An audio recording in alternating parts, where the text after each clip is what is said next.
एक बार फिर से स्वागत है आपका हिमाचल डायरी के इस अंक में।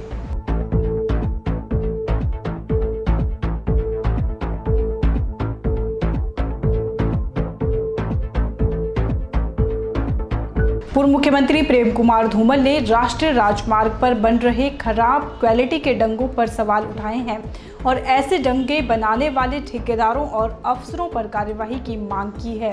हमीरपुर शहर में आजकल नेशनल हाईवे की वाइडनिंग का काम चल रहा है। इससे कुछ महीने पहले ही लाखों रुपए के डंगे ब्रेस्ट वॉल्स के लगाए गए थे। हम जानना चाहते हैं, इसकी जांच हो कि जब पता था कि ये वाइडनिंग होनी है और कुछ महीने के बाद इसको डिमोलिश करना पड़ेगा, तो इस पैसे की बर्बादी के लिए कौन जिम्मेदार है और किसको इसका लाभ दिया गया है। कहीं राजनीतिक लोगों को लाभ पहुंचाने के लिए इस तरह के काम तो नहीं अवार्ड किए जाते कि जिसमें बर्बादी हो पैसे की। देश का एक एक पैसा विकास के कार्य में लगना चाहिए। इस तरह भ्रष्टाचार है एक तरह का।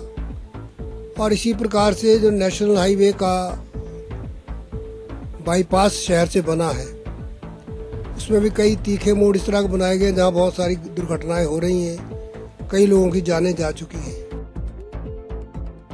हिमाचल प्रदेश के पूर्व कर्मचारी नेताओं ने हिमाचल के मुख्यमंत्री वीरभद्र सिंह के खिलाफ जंग का ऐलान कर दिया है। आने वाले विधानसभा चुनावों में इन नेताओं ने वीरभद्र सिंह और उनके बेटे पर लगे भ्रष्टाचार के आरोपों को लेकर जनता के बीच जाने का मन बना लिया है। इस बाबत देश के प्रधानमंत्री नरेंद्र मोदी को वीरभद्र सिंह पर कार्यवाही करने की मांग को लेकर ज्ञापन सौंपने की बात भी कही है। यही नहीं, यह नेता दिल्ली में सीबीआई के ऑफिस के बाहर परिवार सहित धरना भी देंगे।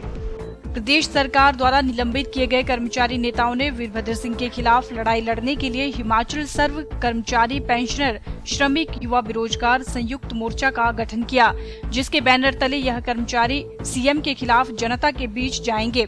शिमला में आयोजित पत्रकार वार्ता के दौरान मोर्चा के अध्यक्ष गोपाल दास ने कहा कि प्रदेश के मुख्यमंत्री ने बदले की भावना से प्रदेश के कई कर्मचारी नेताओं को निलंबित कर उनकी रोजी रोटी छीनी है। प्रदेश में मुख्यमंत्रियों और मंत्रियों के भ्रष्टाचार को उजागर करने वाले कर्मचारियों को वीरभद्र सिंह ने निशाना बनाया और उन्हें निलंबित किया, जिसके चलते उनके सामने अपने परिवार के पालन पोषण करना मुश्किल हो गया है। उन्होंने कहा कि सीएम ने उन्हें 3 बार जेल भेजा और वह कोर्ट से बरी होकर बाहर आए हैं। उन्होंने कहा कि आने वाले विधानसभा चुनावों में मोर्चा वीरभद्र सिंह और उनके सुपुत्र जहां से भी चुनाव लड़ेंगे, उनके खिलाफ जनता के बीच जाकर उनके भ्रष्टाचार को उजागर करेगा। इसके साथ हम मोर्चा वीरभद्र सिंह पर सीबीआई द्वारा कड़ी कार्यवाही न करने पर अपने परिवार सहित सीबीआई दफ्तर के बाहर धरना देंगे और प्रधानमंत्री को ज्ञापन भी सौंपेंगे। मुद्दा ये है कि जो संयुक्त मोर्चा ने आज ऐलान किया है, मुख्यमंत्री वीरभद्र सिंह के विरुद्ध राजनीतिक जंग का ऐलान, वो इसलिए करना पड़ा क्योंकि मुख्यमंत्री वीरभद्र सिंह पहले ऐसे प्रदेश के मुख्यमंत्री हैं जिन्होंने 1 दर्जन कर्मचारी नेताओं की रोटी रोजी छीन ली, नौकरी से डिसमिस कर दिया। ये the first chief minister in Himachal Pradesh. दूसरे किसी मुख्यमंत्री ने आज तक जो है किसी भी कर्मचारी नेता की रोटी रोजी नहीं छीनी, इसलिए कि जिन कर्मचारी नेताओं ने मुख्यमंत्री वीरभद्र सिंह के भ्रष्टाचार को उजागर किया, मंत्रियों के भ्रष्टाचार को उजागर किया, उन्हीं पर तलवार चला दी वीरभद्र सिंह ने। आज हमने फैसला किया है कि विधानसभा चुनाव में वीरभद्र सिंह का विरोध करेंगे, उनके बेटे विक्रमादित्य का विरोध करेंगे, चुनाव में पराजित करेंगे। और जैसे प्रतिभा सिंह को हॉली लॉज बिठा दिया लोकसभा चुनाव के बाद, वैसे इन दोनों को भी हॉली लॉज में बिठा देंगे। इसके साथ हमने फैसला और किया है कि प्रधानमंत्री मोदी से दिल्ली मिलने जाएंगे, सुप्रीम कोर्ट के चीफ जस्टिस उससे मिलने दिल्ली जाएंगे। ये कहेंगे जो आय से अधिक संपत्ति का मामला वीरभद्र सिंह का चल रहा है, ये क्या ड्रामा है, ये ईडी गिरफ्तार नहीं कर रही, सीबीआई गिरफ्तार नहीं कर रही, क्या कारण है ये, हम ये पूछना चाहेंगे। और ईडी सीबीआई के दफ्तरों के आगे हम एम्प्लॉय लीडर और हमारे परिवार धरना देंगे। पोलस्टार टीवी के लिए शिमला से रमिता सोनी की रिपोर्ट। नगर निगम शिमला का चुनावी बिगुल बज चुका है। आरोप प्रत्यारोप की सियासत हावी होने लगी है। पिछले 5 साल तक नगर निगम की सत्ता में रहे सीपीआईएम के मेयर व डिप्टी मेयर भी चुनावी मैदान में कूद पड़े हैं। हालांकि ये दोनों ही नेता चुनाव नहीं लड़ रहे हैं, लेकिन माकपा समर्थित उम्मीदवारों को जीत दिलाने के लिए शिमला की जनता से अपने कार्यकाल के दम पर वोट मांग रहे हैं। माकपा ने स्मार्ट सिटी को सीढ़ी बनाकर चुनाव में कूदने का मन बनाया है। माकपा के आरोप है कि स्मार्ट सिटी पर कांग्रेस भाजपा दोनों ही असफल रही, इसलिए उन्हें वोट मांगने का कोई अधिकार नहीं है। माकपा नेता एवं नगर निगम शिमला के डिप्टी मेयर टिकेंद्र पंवर का कहना है कि शिमला की जनता से जुड़े मुद्दों पर सीपीआईएम चुनाव लड़ रही है। कांग्रेस भाजपा मुद्दों से हटकर जनता का ध्यान भटकाने में लगे हुए हैं। खासकर भाजपा बेवजह आरोप लगा रही है। काम के आधार पर नहीं बल्कि विचारधारा के आधार पर भाजपा हमले कर रही है, जो सही नहीं है। उन्होंने कहा कि पिछले 5 वर्षों में सीपीआईएम ने शिमला के विकास कार्य किए हैं। टिकेंद्र ने बताया कि अंत में स्मार्ट सिटी की लड़ाई लड़ी, लेकिन प्रदेश सरकार व भाजपा ने शिमला को दरकिनार कर धर्मशाला को स्मार्ट सिटी में शामिल किया। लेकिन सीपीआईएम ने हाईकोर्ट से जंग जीती, उसके बाद स्मार्ट सिटी प्लान बनाया और अब शिमला स्मार्ट सिटी बनने की दिशा में आगे बढ़ रही है। सीपीआईएम को उम्मीद है कि शिमला की जनता के सहयोग से शिमला को जल्द स्मार्ट सिटी में शामिल कर लिया जाएगा। अब सबसे बड़ी लड़ाई स्मार्ट सिटी की है।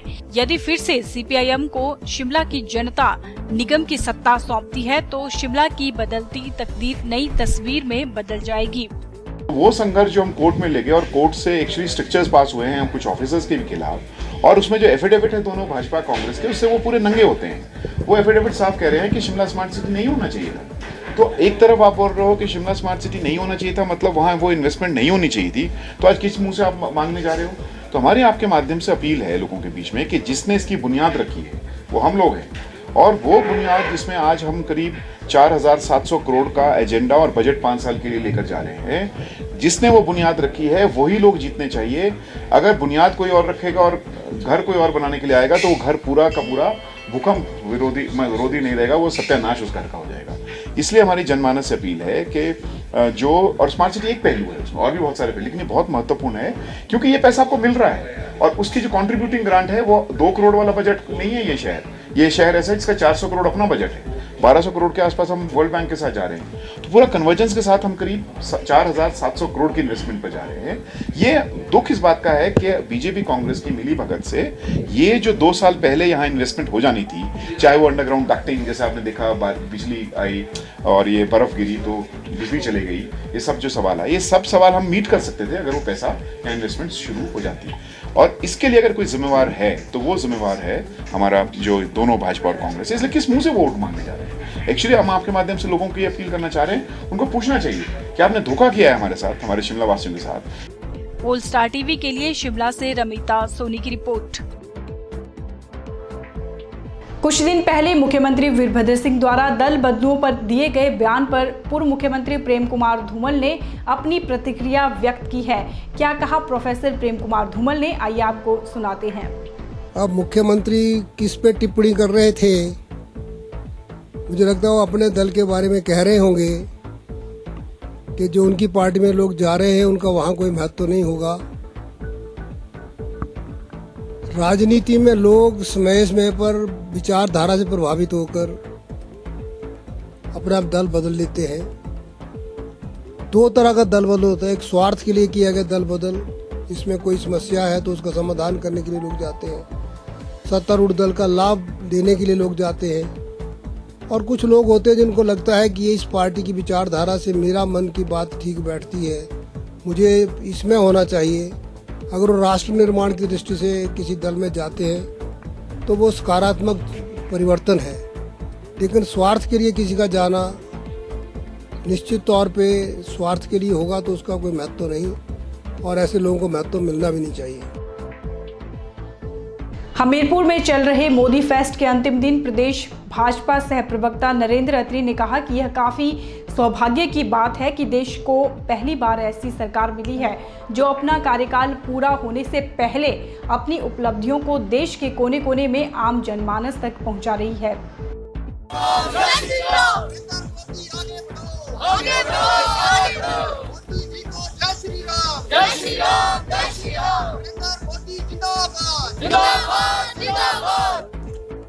इस अवसर पर नरेंद्र अत्री ने कहा कि मोदी सरकार ने अपने 3 वर्ष के कार्यकाल में विभिन्न जन कल्याणकारी नीतियों को जनता तक पहुंचाया है। देश के विभिन्न जिला मुख्यालयों पर मोदी फेस्ट के जरिए उन नीतियों को प्रचारित और प्रसारित किया जा रहा है। उन्होंने कहा कि जब देश में यूपीए सरकार थी, आए दिन भ्रष्टाचार की बात होती थी, लेकिन जब से देश में प्रधानमंत्री नरेंद्र मोदी के नेतृत्व में सरकार बनी है, देश के हर वर्ग के लिए नीतियां बनी हैं और उनका लाभ देश के गरीब और जरूरतमंद वर्ग को मिला है। उन्होंने कहा कि देश के लिए गर्व और गौरव की बात है कि 3 वर्ष के कार्यकाल में मोदी सरकार पर एक भी भ्रष्टाचार का आरोप नहीं लगा है। बहुत सौभाग्य का विषय है पूरे राष्ट्र के लिए। पहली बार कोई केंद्र सरकार अपना कार्यकाल पूरा होने से पहले ही आम जनमानस के बीच में अपनी उपलब्धियों को लेकर पूरे देश के कोने कोने में जा रही है। अभी मात्र मोदी सरकार के 3 वर्ष पूरे हुए हैं और 3 वर्ष के उपरांत मोदी सरकार के प्रतिनिधि देश के प्रत्येक जिला मुख्यालयों में, ग्रामीण क्षेत्रों में जाकर आम जनमानस के बीच में इस बात को चर्चा का विषय बना रहे कि पिछले 3 वर्षों में मोदी सरकार ने आम आदमी के लिए, गरीब आदमी के लिए, मजदूर के लिए क्या किया।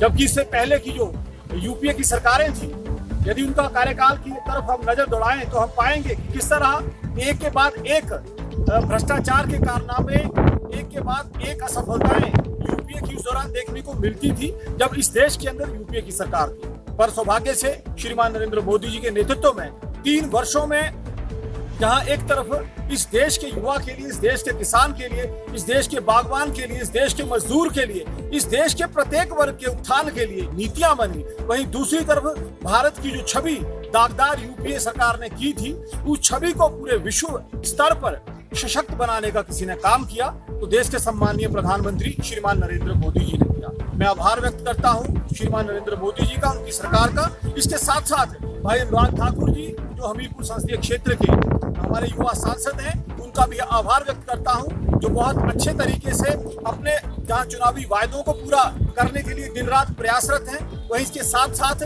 केंद्र सरकार की जो नीतियां हैं पूरे देश के साथ साथ उन नीतियों का लाभ हमीरपुर संसदीय क्षेत्र के आम जनमानस को मिले। चाहे बात मेडिकल कॉलेजेस की हो, चाहे बात रेलवे की सुविधा की हो या अन्य नीतियों की हो, प्रत्येक विषय को बहुत गंभीरता पूर्वक लेते हुए हमीरपुर की जनता के उत्थान के लिए, हमीरपुर संसदीय क्षेत्र की जनता के कल्याण के लिए अपनी वचनबद्धता दर्शा रहे हैं। मैं उनका भी आभार व्यक्त करता हूँ। Bureau report, pole star TV, Hamirpur.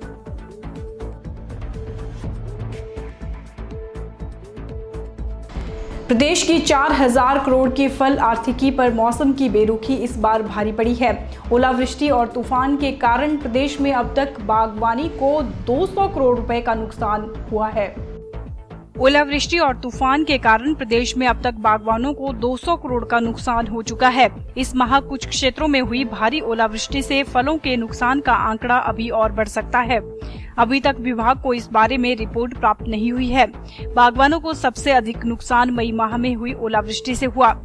1 से 31 तक सरकार को भेजी गई रिपोर्ट के मुताबिक अकेले मई माह में ही फलों को 148.42 करोड़ का नुकसान हुआ है। प्रदेश के 35,126 हेक्टेयर क्षेत्र में फलों को नुकसान हुआ है।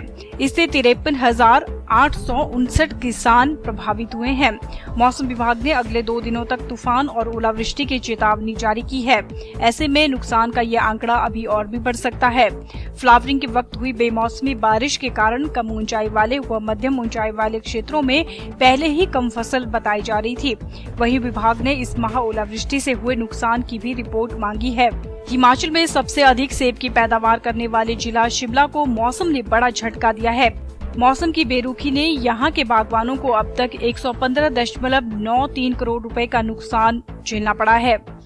दूसरे नंबर पर कुल्लू जिले में किसानों को 52 करोड़ रुपए का नुकसान हुआ है। इसी तरह मंडी जिले में भी फलों को 33.9 करोड़ की क्षति उठानी पड़ी है। Bureau report, pole star TV, Shimla.